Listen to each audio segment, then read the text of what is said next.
à toutes et à tous ma team Kiefer, j'espère que vous allez bien. Aujourd'hui c'est avec grand plaisir qu'on se retrouve pour le résumé complet du Tour des Flandres 2020 qui a lieu donc en cette mi-octobre en raison tout simplement d'un report à cause du coronavirus. Et on se retrouve donc pour le résumé complet sur ma chaîne YouTube. Je vous rappelle qu'on suit en intégralité toutes les plus grosses courses cyclistes sur ma chaîne YouTube. Donc n'hésitez pas à vous abonner à ma chaîne YouTube et activer la petite cloche des notifications pour suivre tout cela et être au courant de toute la sortie de ces vidéos pour vous présenter tout simplement les courses cyclisme.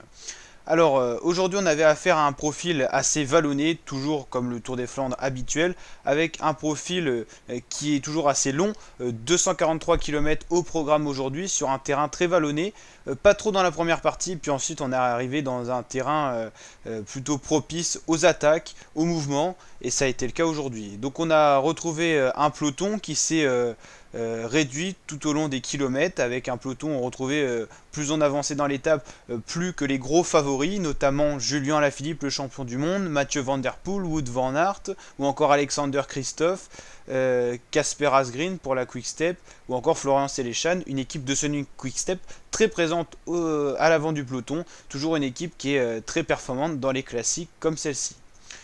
Alors, on a assisté tout simplement donc au fur et à mesure des kilomètres à des équipes qui ont roulé à l'avant du peloton. Ça a été le cas de la Deceuninck Quick Step, ça a été le cas d'autres équipes qui ont donc permis la réduction du peloton.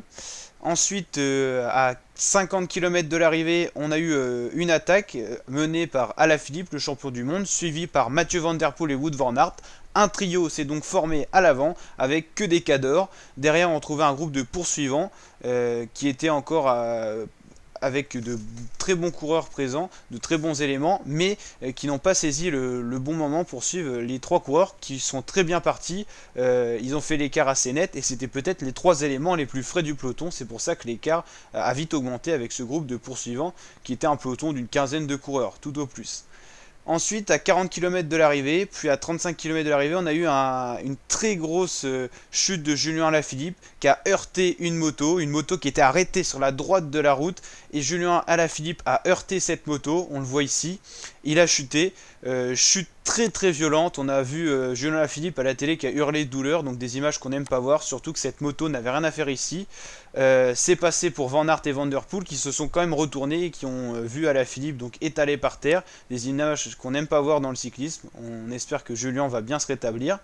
Et donc on a retrouvé un duo à l'avant, Van Der Poel et Wout van Aert, qui n'ont jamais été revus par le peloton, toujours avec 1 minute 10, 1 minute 15 d'avance, et qui ont réussi à gravir les deux dernières ascensions qui leur restaient ensemble. Personne n'a attaqué, ils ont donc compté sur leur pointe de vitesse.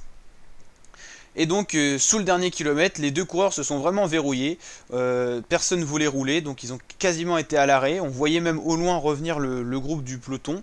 Et c'est Van Der Poel qui était premier, derrière Wout van Aert dans la roue.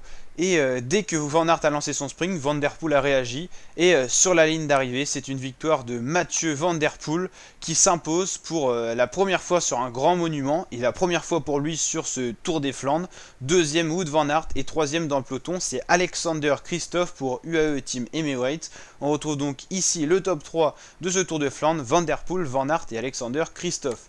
On fera bien sûr une vidéo particulière sur la chute de Julien Alaphilippe pour revoir ça.